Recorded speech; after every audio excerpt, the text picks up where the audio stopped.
हिमालय की बर्फीली चोटी के बीच एक ऐसी जगह छिपी है जो इतिहास के हर थ्योरी को एक झटके में झूठ साबित कर देती है।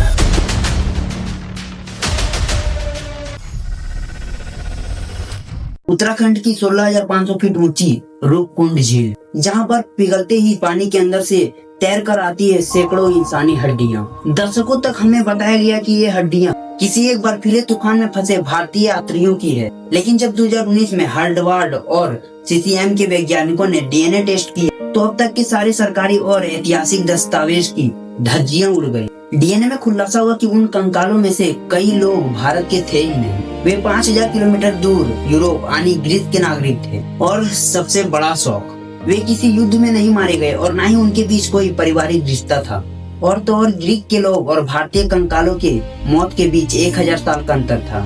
1800 ईस्वी के ग्रीक लोग इस हिमालय के डैश जोन में क्या ढूंढ रहे थे? बिना किसी रास्ते और रिकॉर्ड के वे 16,500 फीट ऊपर पहुंचे कैसे? और 1,000 साल के अंतर पर लोग बार बार इसी एक झील में मरने क्यों आते रहे? क्या यह प्राकृतिक हादसा था या फिर इतिहास का कोई छुपा हुआ काला राज जिसे विज्ञान भी पूरी तरह नहीं ढूंढ पाया, या फिर हमसे जानबूझकर दबाया गया? आइए आज रूपकुंड यानी स्केलेटन लेक की रोंगटे खड़े कर देने वाली कहानियों को पूरी तरह डिकोड करें। नमस्कार मित्रों, बात है 1942 की। वर्ल्ड वॉर 2 अपने चरम पर था। दुनिया भर में खौफ का माहौल था। उत्तराखंड के चमेली जिले में समुद्र तल से 5,020 मीटर ऊपर ब्रिटिश भारत के फॉरेस्ट रेंजर हरिकिशन मध्यवाल गश्त लगा रहे थे। जैसे उनकी नजर झील के किनारे गई, उनकी होश उड़ गई। पानी और बर्फ के बीच सैकड़ों इंसानी हड्डियां और खोपड़ियां बिखरी पड़ी थी। ब्रिटिश सरकार को तुरंत अलर्ट भेजा गया। अंग्रेजों का सबसे पहला शक था कि यह जापानी सेना की कोई गुप्त छोटा समूह है जो भारत पर हमला करने के लिए हिमालय के रास्ते से घुस रहे थे और वहीं बर्फीली तूफान में फंस कर मर गए। लेकिन जब ब्रिटिश फॉरेस्टिक टीम वहां पहुंची तो उन्हें हैरान कर देने वाली बात पता चली। ये हड्डियां हाल फिलहाल की थी ही नहीं। कपड़ों के चिथड़े, इंसानी चमड़ी और बाल बर्फ के कम तापमान के कारण नेचुरली प्रिजर्व रह गए थे। ये कोई जापानी हमलावर सेना नहीं थी। तो फिर ये लोग थे कौन? स्थानीय लोगों के पास इस बात का अपना एक जवाब था। पुरानी लोक कथाएं। कहा जाता है कि सदियों पहले कन्नौज के राजा जस धवल अपनी गर्भवती पत्नी, नर्तकियों और पूरी सेना के साथ नंदा देवी राजजात यात्रा पर निकले थे। पवित्र स्थान पर नाच, गाने और घमंड को देखकर नंदा देवी रुष्ट हो गई। आसमान से क्रिकेट जितनी बड़ी लोहे के बॉल बरसते और पूरी सेना झील में समा गई। दशकों तक दुनिया इसी कहानी को सच मानती रही, लेकिन विज्ञान कहानियों पर नहीं, ठोस सबूत पर काम करती है। 2000 के दशक तक यही माना जाता रहा कि 9वीं सदी में कोई ऐसा हादसा हुआ जिसमें सारे मारे गए। लेकिन फिर आया साल 2019 और ऐसी वैज्ञानिक स्टडी पब्लिश हुई जिसने दुनिया भर के आर्कियोलॉजिस्ट्स को हिलाकर रख दिया। साल 2019 में दुनिया की सबसे मशहूर साइंस पत्रिका नेचर कम्युनिकेशन में एक स्टडी छपी। भारत के सीसीएम, हार्वर्ड यूनिवर्सिटी और जर्मनी के वैज्ञानिक रूपकुंड के 38 कंकालों की इंस्टेंट डीएनए एनालाइज और रेडियो कार्बन डेटिंग किया और जो नतीजे सामने आए वो किसी के दिमाग की सोचने की सीमा से भी बाहर थी। झील में मौजूद हड्डियां किसी एक हादसे की थी ही नहीं, वहाँ 3 अलग अलग ग्रुप्स की हड्डियां थी।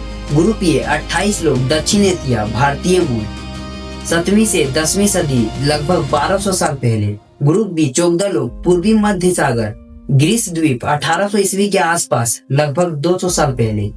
एक व्यक्ति दक्षिण पूर्व एशियाई मूल लगभग 1800 ईस्वी के आसपास। इस डेटा का सीधा मतलब समझिए। पहला खुला था ग्रुप ए और ग्रुप बी। इस दोनों के मौत के बीच 1,000 साल का अंतर है। यानी रूपकुंड कोई एक दिन का हादसा नहीं था, बल्कि सदियों के अंतर पर 2 अलग अलग मौतों के स्थान बना। दूसरा और सबसे बड़ा खुलासा, ग्रीस यानी यूरोप के लोग हिमालय के 16,000 फीट के ऊपर क्या कर रहे थे? वे सिकंदर की सेना की वंशज नहीं हो सकते क्योंकि टाइमलाइन 1800 एडी की है। ना ही उनका आपस में कोई पारिवारिक रिश्ता था क्योंकि डीएनए में माता पिता या भाई बहन का कोई भी मैच नहीं मिला है, जबकि उनमें पुरुष भी थे और महिलाएं भी थीं। अब आते हैं सबसे अहम सवाल पर, आखिर उनकी मौत हुई कैसे? जब वैज्ञानिक ने खोपड़ी की फॉरेस्टिक जांच की तो उन्हें एक अनोखा पैटर्न दिखा। ज्यादातर खोपड़ी के ऊपर और पीछे गोल फ्रैक्चर थे। कोई तलवार, भाले या चट्टान गिरने से ऐसा निशान नहीं बनता। वैज्ञानिक निष्कर्ष पर पहुंचे कि यूरोपीय यानी भारतीय लोग की मौत वास्तव में विशालकाय ओले गिरने की वजह से हुई है। 230 किलोमीटर घंटे की रफ्तार से गिरते ओलों ने उनके सिर फोड़ दिया। लेकिन 1800 ईस्वी वाले ग्रीक यानी ग्रुप बी का रहस्य आज भी बरकरार है। क्या वे ईस्ट इंडिया कंपनी के समय आए कोई गुप्त ग्रीक व्यापारी थे? क्या वे किसी अनजान पहाड़ी रास्ते से तिब्बत जाने की कोशिश कर रहे थे, या फिर वे किसी ऐसी अज्ञात धार्मिक या ऐतिहासिक खोज पर निकले थे जिसका कोई लिखित दस्तावेज इतिहास में बचा ही नहीं? अनुमान है कि इस झील में 300 से 800 लोगों के अवशेष छिपे हैं, जिनमें से ज्यादातर आज भी बर्फ के नीचे जमे हुए हैं। क्या उत्तराखंड के रूपकुंड में आज भी सैकड़ों कंगाल तैरते हुए दिखाई देते हैं? जवाब है हाँ, लेकिन अब बहुत कम।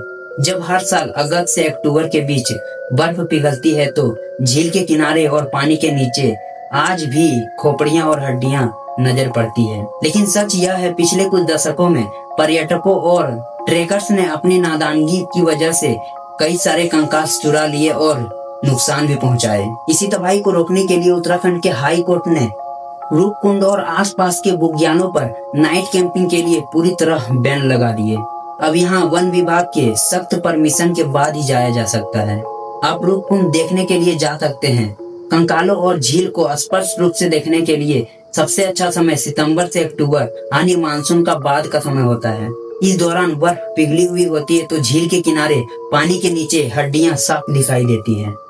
रूपकुंड की यह झील हमें याद दिलाती है कि हमारी धरती पर आज भी ऐसे रहस्य मौजूद हैं, जहां पहुंचकर आधुनिक तकनीक और विज्ञान भी हाथ खड़ा कर देते हैं। प्राकृतिक अपनी राज आसानी से नहीं खोलती। आपको क्या लगता है दोस्तों, 1800 ईस्वी में ग्रीक से आए वे अनजान लोग इस पहाड़ियों की गहराइयों में क्या ढूंढ रहे थे? आप अपनी थ्योरी कमेंट में जरूर बताएं। अगर आपको यह वैज्ञानिक विश्लेषण पसंद आया हो तो वीडियो को शेयर जरूर करें। अगर चैनल पर नए हो तो इसे सब्सक्राइब करना ना भूलें। मिलते हैं किसी अगले वीडियो में। बहुत बहुत धन्यवाद।